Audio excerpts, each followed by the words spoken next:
wabarakatuh. Ketemu lagi dengan Bunda Wening, Traveling Parenting. Oke teman-teman, sebelumnya bagi yang belum subscribe, boleh silakan langsung subscribe. Jangan lupa juga like, komen, dan share kemanapun kalian suka. Untuk topik diskusi kita hari ini yaitu tentang bullying, where are we? Jika terjadi bully, di mana kita sebagai orang tua. Untuk sebelumnya, kita mungkin perlu tahu dulu sebenarnya apa sih bully itu. Karena kadang-kadang mungkin kita nggak terasa, jangan-jangan kita salah satu pelaku dari bullying itu sendiri. Jadi bully itu adalah ketika ada korban dan ada pelaku. Nah, ketika pelaku melakukan sesuatu, mengintimidasi, memojokkan, membuat si korban merasa tidak nyaman, dan si pelaku ini merasa puas, sedangkan korban merasa tersakiti. Bahkan ketika pelaku itu menganggap itu ngajak bercanda, tapi si korban ini gak ketawa dan merasa tidak nyaman, itu sudah masuk dari bullying. Nah, kemudian ada satu lagi perilaku yang mungkin beda-beda tipis lah kalau dibandingkan sama bullying. Apa itu? Nah, kadang-kadang kadang saya temui orang tua misalnya nih ngajakin anaknya bercanda. Anaknya pengen ngambil suatu barang, kemudian orang tuanya menyembunyikan di balik badannya. Kemudian orang tuanya bilang, nangis dulu, nanti baru ayah kasih. Nangis dulu, nanti baru bunda kasih. Nah, karena anak merasa seperti itu kan, kemudian anak akhirnya menangis gitu. Nah, di situ itu juga terjadi yang namanya bullying. Wah, bunda, saya niatnya cuma ngajak bercanda gitu kan. Nah, kalau ngajak bercanda, dua pihak sama-sama merasa bahagia, sama-sama merasa happy. Ketika ayahnya menyembunyikan di belakang, ayo nangis dulu, kemudian anaknya tertawa, anaknya tahu bahwa ayahnya bercanda. Tapi ketika anaknya merasa sedih, merasa sakit, tapi yang bahagia, pihak yang bahagia adalah ayahnya atau ibunya, maka di situ sudah terjadi yang namanya bullying. Menurut penelitian yang pernah saya baca, 86,8% pelaku bullying itu justru yang pertama adalah orang tua dan guru di sekolah. Yang kedua, baru yang sisanya, di luar sisanya dari 86,8% itu, anak-anak dengan teman sebayanya. Jadi, bisa jadi mungkin kadang-kadang kita sendiri sebagai orang tua itu pernah menjadi pelaku bullying. Atau contohnya seperti ini, mama tinggal ya, kita niatnya ngajak bercanda, kemudian anak menangis, meraung-raung. Atau mungkin kita bercanda seperti ini lagi, contoh yang ketiga, mamahmu aku ambil, mamahmu aku pek, kalau bahasa Jawa gitu ya, mamahmu aku pek. Nah, yang bahagia adalah yang orang dewasa, tapi anak-anaknya merasa tersakiti. Bahkan si anak ini bisa jadi dia akan merasa tidak aman, insecure gitu ya, karena mamanya mau diambil, karena dia mau ditinggal gitu kan. Atau karena dia merasa dipermainkan, tadi barangnya mau dikasih tapi dia harus membayar dengan tangisan dulu. Kenapa ini saya sampaikan di awal? Karena kita harus clear dulu di depan. Apa sih sebenarnya bullying itu? Ketika kita mau membicarakan bullying, kita harus clear. Bullying apa? Bercanda itu apa? Memang bedanya sepertinya tipis, tapi ini sudah jelas banget. Yang satu, korbannya merasa tersakiti. Yang satu lagi, kalau bercanda, korbannya juga merasa, bukan korban mungkin ya, tapi partnernya juga merasa bahagia. Oke, itu namanya bercanda. Atau misalnya kita gendut, pesek, misalnya gitu kan. Atau apalagi lah yang fisik pendek. Nah, mungkin si anak yang dikatain gendut ini dia seolah tersenyum, tapi kita nggak pernah tahu. Siapa tahu hatinya sebenarnya nggak nyaman, hatinya sebenarnya kesel, hatinya sebenarnya itu nangis. Kelihatannya tipis tapi sebenarnya itu sangat-sangat clear. Oke, yang kedua, ketika kita sudah tahu bahwa bullying itu apa, bullying itu di sini ada pelaku dan ada korban. Sedihnya, ternyata yang mungkin ketika kita menemui kasus-kasus bullying, ketika kita kesel sama pelakunya, ternyata salah satu penyebabnya pelaku ini pernah menjadi korban dari bully itu sendiri. Dulu dia pernah menjadi korban, ketika dia beranjak besar, dia menjadi pelaku bullying. Bisa jadi karena perlakuan yang dia serap, gitu ya, perlakuan yang dia serap, yang dia lihat, yang dia dengar, sehingga itu akan membentuk perilaku baru di dalam dirinya, dan dia menjadi pelaku bullying. Itu bisa jadi seperti itu. Bisa jadi dia dendam, dia kesel, aku harus melakukannya dengan orang lain seperti yang aku pernah dengar. Mungkin contoh simpel saya berikan lagi. Kalau kita lihat ada anak kecil, pipinya mungkin cabi, kemudian kita rasanya tangan ini gatel banget, pengen nyubit gitu kan. Aduh, gemes banget, gemesin banget sih kamu gitu. Yang lagi-lagi yang bahagia adalah yang gemesin gitu ya. Tapi bagaimana dengan yang digemesin? Apakah dia bahagia? Most of them yang saya lihat, kebanyakan dari mereka nggak suka, mungkin kesel, nangis, menepiskan tangan orang yang mungkin mencubit pipinya gitu ya, gemesin gitu. Mereka nggak suka.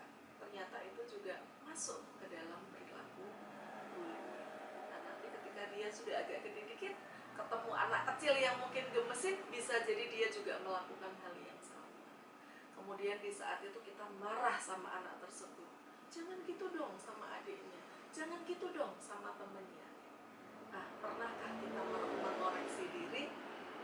Pernah nggak kita melakukan hal itu terhadap anak-anak yang lucu, anak-anak yang pipinya mungkin cabi dan gemes? Yang kedua, pertanyaannya, mau nggak kita diperlakukan seperti itu? Kita yang seperti ini, mungkin kita cabi, atau kita nggak cabi tapi gemesin menurut orang lain, terus tiba-tiba orang lain yang di sebelah kita, di sekitar kita, karena gemes sama kita, terus nyubitin pipi kita. Ih, gemesin banget deh. Kira-kira kita, apa yang kita rasakan? Kita suka apa enggak? Nah, mungkin itu bisa dijadikan apa ya, semacam cara koreksi buat diri kita. Ya, jadi salah satu penyebab perilaku, penyebab pelaku melakukan perilaku bullying, bisa jadi dia dulu juga korban dari bullying. Bisa juga antara lain penyebabnya adalah pengakuan diri yang kurang. Jadi ketika kebutuhan pengakuan dirinya kurang, dia pengen menunjukkan pengakuan itu di luar, di depan orang banyak. Aku punya power loh, aku keren loh, aku punya kuasa, kamu takut kan sama aku? Bisa jadi seperti itu. Nah, kemudian bagaimana dengan korban? Korban yang pertama bisa jadi dia adalah mungkin anak ABK atau anak berkebutuhan khusus. Ini beberapa kasus saya, dan itu sangat-sangat membuat sedih sekali. Kita mungkin harus mulai mengajarkan pada anak-anak kita untuk melihat bahwa berbeda itu nggak apa-apa.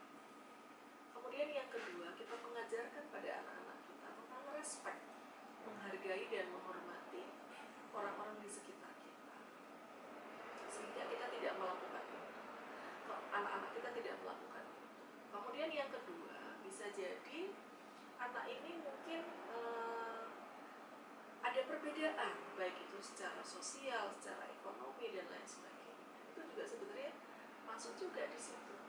Kita tidak terbiasa mungkin melihat, anak-anak kita tidak terbiasa melihat hal yang berbeda, sehingga ketika ada yang berbeda kayaknya aneh banget gitu. Kemudian yang berikutnya,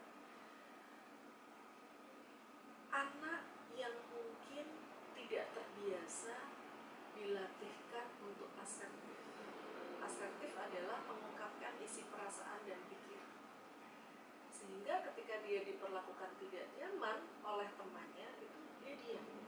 Dia tidak menyampaikan ke temannya bahwa aku nggak suka loh kamu seperti ini, aku nggak suka kamu memperlakukan aku seperti ini. Nah, ini asertif ini urutannya itu panjang gitu ya. Mungkin di sesi lain saya pernah membahas ini. Kita sekarang lanjut ke dampak. Sekarang apa dampaknya jika bullying ini terjadi terus-menerus terhadap korban? Beberapa kasus yang saya tangani, ada bahkan yang sampai kena gangguan. Ada yang sampai ketemu orang aja takut, padahal usianya sudah 40 ke atas. Jadi dibully dari mulai TK, SD, SMP enggak, kemudian SMA. Dan sedihnya orang tuanya itu justru taunya ketika anak tersebut SMA. SMA baru tahu, maka tapi dampaknya sudah separah itu. Usia 40 ke atas, ada orang ngebel, ada orang ketok pintu, dia sampai takut keluar. Nah, untuk itu kita harus kembangkan yang namanya, kita bangun, kita latihkan kemampuan asertif anak-anak supaya dia mau menyampaikan ketika terjadi sesuatu, hal buruk yang terjadi, hal baik yang terjadi, mereka mau menyampaikan. Nah, kemudian apa yang bisa kita lakukan supaya kita bisa tahu nih dari awal kalau anak-anak kita itu mungkin ada yang terjadi sesuatu pada dia, khususnya di sini bullying. Untuk itu orang tua harus bisa menjadi observer yang teliti dan yang peka. Kenapa seperti itu? Jadi kita harus memperhatikan apa yang terjadi pada anak-anak kita. Kebiasaan-kebiasaan yang berubah. Sekecil apapun, sehalus apapun. Contohnya, biasanya dia mau makan bareng nih di meja makan. Tapi sekarang hanya keluar, kalau lapar dia ngambil makan, dia balik lagi ke kamar. Dia makannya di kamar misalnya seperti itu. Kemudian yang tadinya ngobrol dan lain sebagainya sekarang lebih banyak diam. Kemudian bisa juga dari kok barang-barang sering hilang ya, dibeliin sering hilang, dibeliin sering hilang gitu. Itu bisa juga terjadi seperti itu. Nah, jadi adalah penting kita sebagai orang tua selain mengobservasi juga selalu membuka ruang dan waktu untuk berkomunikasi dengan anak-anak kita. Gitu. Nah, oke, sekarang kita masuk pada bagaimana solusinya ketika bullying itu terjadi. Kalau ini biasanya terjadi di sekolah, bisa di lingkungan rumah juga bisa gitu ya. Nah, ini kalau terjadi misalnya di sekolah, harus ada dua hal yang bisa kita lakukan secara bersama-sama paralel. Yang pertama adalah orang tua korban bullying, kalau tahu langsung menghubungi sekolah. Untuk itu, sekolah perlu punya yang namanya mekanisme atau SOP dalam menangani kasus-kasus bullying. Nanti mungkin kita bisa bikin konten khusus gimana caranya bikin SOP atau contoh SOP anti bullying. Nah, ini mungkin buat guru-guru, buat bapak guru, buat ibu guru gitu kan, buat sekolah-sekolah mungkin bisa belajar, karena bullying ini tidak bisa kita remehkan. Tadi sebelum ini saya sudah sampaikan bagaimana sih dampaknya. Ternyata dampaknya bisa sampai seperti itu. Nah, jadi harus ada mekanisme, harus akomodir, nggak bisa dibiarkan atau diremehkan begitu saja. Nah, kemudian satu hal lagi yang perlu paralel apa? Yang perlu paralel adalah orang tua di rumah menguatkan anak, memotivasi anak, mengajak anak untuk berdiri di sudut pandang yang berbeda. Kita mencontohkan untuk setiap kasus, bukan hanya tentang bullying, banyak hal kita contohkan pada anak, kita ajak anak untuk selalu mau berdiri di sudut pandang yang berbeda. Contoh seperti ini, "Ma, aku nggak mau sekolah deh." "Kenapa?" "Soalnya si Ani ngeselin, dia gangguin aku terus, aku nggak suka diperlakukan kayak gitu." "Oke, kamu sudah berusaha bilang." "Aku sudah bilang, tapi dia tetap seperti itu. Jadi aku nggak mau sekolah aja deh," gitu. "Berarti temanmu si Ani keren ya nak ya," gitu. "Ya kak ya, keren ya," gitu. Gimana keren sih mah, dia kan gangguin aku, masa anak kayak gitu keren? Keren karena dia bisa bikin kamu nggak sekolah, dia bisa ngatur hidup kamu, dia bisa mengendalikan kamu. Keren kan? Ya enggak dong, kalau gitu buktikan kalau dia nggak keren. Jadi ngajak anak berdiri sudut pandang yang berbeda, melihat kasus ini dari sudut pandang yang berbeda. Kemudian selalu motivasi dan tumbuhkan percaya diri anak. Percaya diri ini nanti akan kita bahas juga di konten tersendiri gitu ya, karena bahas percaya diri itu nggak bisa langsung, nggak bisa cuman sebentar. Itu kita akan bahas kenapa, apa yang bisa membuat anak percaya diri, kira-kira apa aja yang bisa kita lakukan, intervensi apa yang bisa kita lakukan sehingga anak bisa percaya diri, kayak gitu kan. Nah, sebelum saya teruskan, yang belum subscribe silahkan subscribe, tekan tombol loncengnya, logo lonceng ya, supaya nanti kalau ada konten-konten baru teman-teman akan dapat notifikasinya. Jangan lupa juga tulis komennya, kalau ada pertanyaan-pertanyaan boleh silakan ditulis di komen. Nah, saya akan lanjutkan lagi.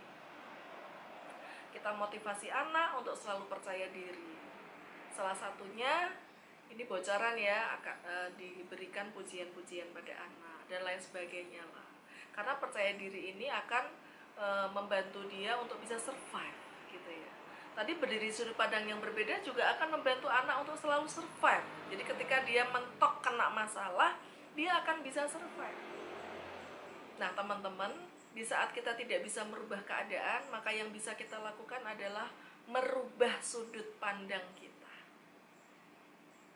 Paling enggak ini yang bisa saya sampaikan. Mungkin ini saya tahu ini mungkin tidak bisa memuaskan semuanya, tapi saya berharap silahkan boleh ditulis di kolom komen pertanyaan-pertanyaan, dan mungkin bisa jadi dari pertanyaan-pertanyaan itu akan muncul topik-topik diskusi yang lain, diskusi yang baru yang bisa kita jadikan konten di sini, sehingga diskusi parenting kita akan semakin seru gitu ya.